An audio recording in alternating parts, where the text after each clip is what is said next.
Assalamu alaikum, dear students. Today we'll be talking about a very important aspect of English language, which is some words that are commonly misunderstood, or they are commonly confused, or they are quite confusing. For instance, if I say, like, let me show you here, need a little advice, or should that be advice? Now we have one word which is advice, that is spelled with A-D-V-I-C-E, and the other one is A-D-V-I-S-E. So we need to understand the distinction between these two words. The one which is written with C, this is a noun, advice, right? And the one which is written with S, this is a verb.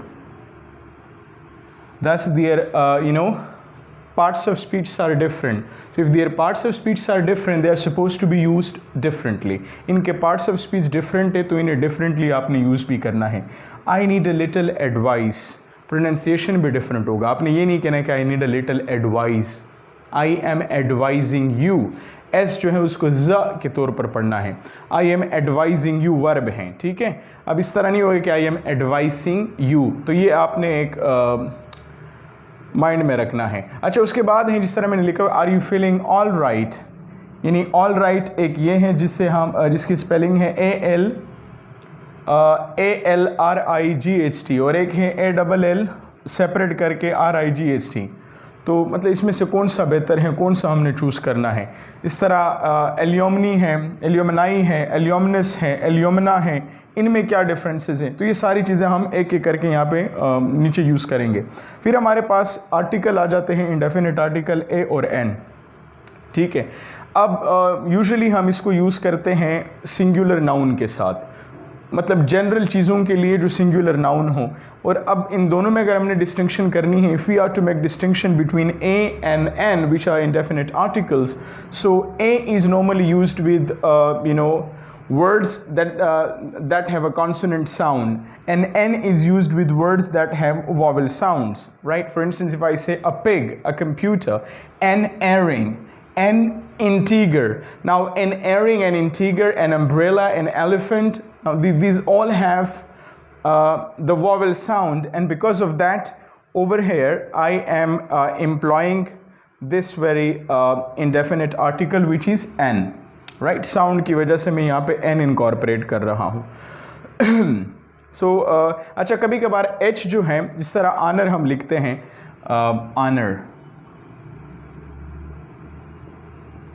ठीक है. कुछ लोग इसको हानर पढ़ते हैं, या honesty हैं, ठीक है. क्या है? ऑनेस्टी हैं, या आर हैं. इसमें ये एच साइलेंट हो जाता है, तो इसका जो साउंड होगा वो ओ से, यानी वॉवेल से स्टार्ट होगा. तो ये होगा an honour, an honesty, an hour. Pronunciation भी डिफरेंट है, तो इसका भी हमने क्या, what an honour it is to meet a history expert like you, right. Because you see here an honour, because the H in honour is in pronounced, इसको हम pronounce नहीं करते, ये साइलेंट है, तो इसकी प्रोनाउंसिएशन ओ से स्टार्ट होती हैं. Therefore we are suppose to employ indefinite article an before it. अच्छा, उसके बाद क्या है, एक और चीज़ है जो बहुत इंपॉर्टेंट है, वो हमारे पास है अलॉट, अलॉट, अलॉट. ये इनमें क्या डिफरेंसेस हैं. Now let's begin with to know what are the differences of this three words. Use allot, ये देखिए जब हम ज़्यादा लोगों को रेफ़र करते हैं, great number of people, so you would be using allot, ठीक है. For instance, if I say a whole lot, अब a whole lot means ये two whole words हैं. If you mean to, जब हम allocate की बात करते हैं किसी चीज़ को, जब हम allocate करते हैं तो allot करते हैं, allotment होती है, ठीक है. यानी you allocate something. तो निमोनिक इसकी क्या है, निमोनिक वो चीज़ जिससे आपको ये चीज़ याद रहे. आप allot की जब आप करते हैं तो आपने allocate को माइंड में रखना है. बाकी जो allot ये वाला है, और ये दोनों हम ग्रेटर नंबर के लिए यूज़ करते हैं, जब ग्रेट नंबर ऑफ थिंग्स या ग्रेट नंबर ऑफ पीपल. लेकिन ये अलॉट जो है, जो ALLOT से लिखा जाता है, इसको हम एलोकेट के सेंस में यूज़ करते हैं. तो आपने एलोकेट को माइंड में रख के उसको याद करना है. अच्छा, उसके बाद क्या है, अब यहाँ जिस तरह एक सेंटेंस देखे, tomorrow night the mayor will allot a lot of money for various municipal projects. Now the mayor will allot which means the mayor will allocate, ठीक है, क्या a lot of what, a lot of money, so money is a noun and a lot of is a modifier, it is a quantifier for various municipal projects। अच्छा, उसके बाद हमारे पास एक word है accept और दूसरा है accept।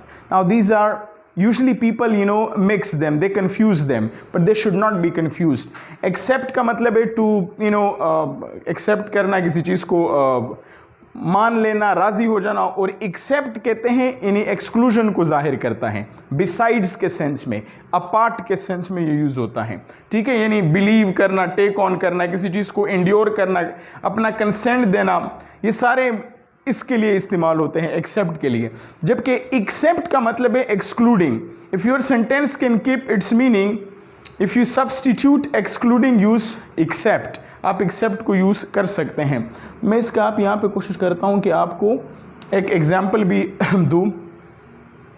आफ्टर द कपल, ये देखिए, सॉरी, एक्सेप्ट फॉर फूड, अब देखिए, except for food for the volunteers Doris would not accept any donations. अब यहाँ पे देखिए एक्सेप्ट भी आ गया और एक्सेप्ट भी आ गया। ये एक बेहतरीन तरीका है कि आप एक ही जुमले में ये सारे वर्ड्स इनकॉर्पोरेट कर रहे, तो इनको याद करने में आपके लिए आसानी होती है।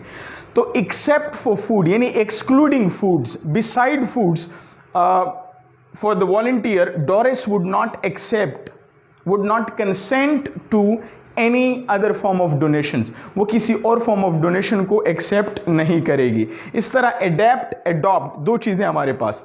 अब जब हम एडेप्ट करते हैं तो एडेप्ट चेंज की सेंस में आता है, आप एक्लाइमेटाइज करते हैं, आप अपने आप को एक्वेंट करते हैं यानी फेमिलियराइज करते हैं। एडॉप्ट का मतलब होता है किसी चीज़ को अपनाना, उसको ओन करना, एडॉप्टेशन, ठीक है। After the couple adopted the baby they learn to adapt to having little sleep.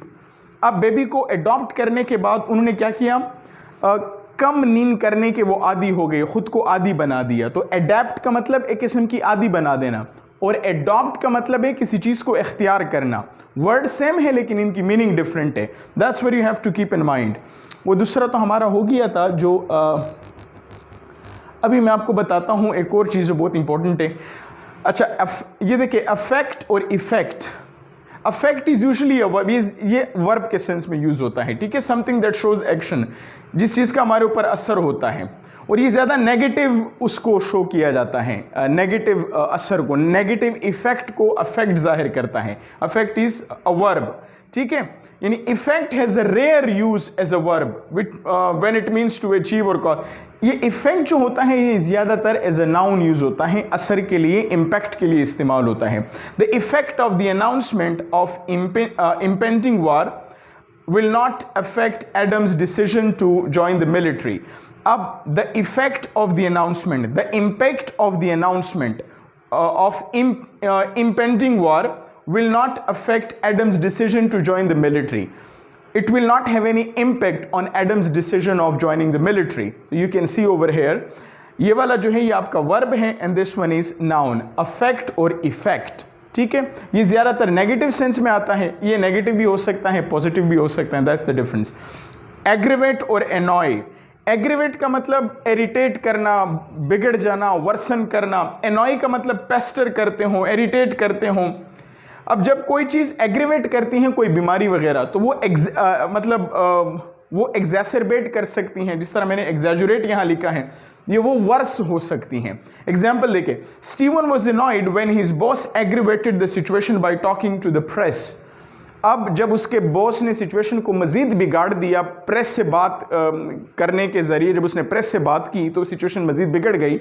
इस बात से स्टीवन क्या था, annoyed था। So that's something I'm trying to telling you। अच्छा, दूसरा देखिए, एड और एड दोनों की तकरीबन प्रोनाउंसिएशन सेम है। अब ये वाला जो एड है ये सिंपल आप फाइनेंशियल उसमें लेते हैं, the aid from my aid is invaluable. ये आपका वो बंदा होता है जो आपको सपोर्ट कर रहा होता है, जो AID है, aid, this is your supporter and AID is the support, ठीक है, जो वो ऑफर कर रहा होता है. So that was one session, a short session on confusing words. I hope you guys will have enjoyed it. Thank you very much.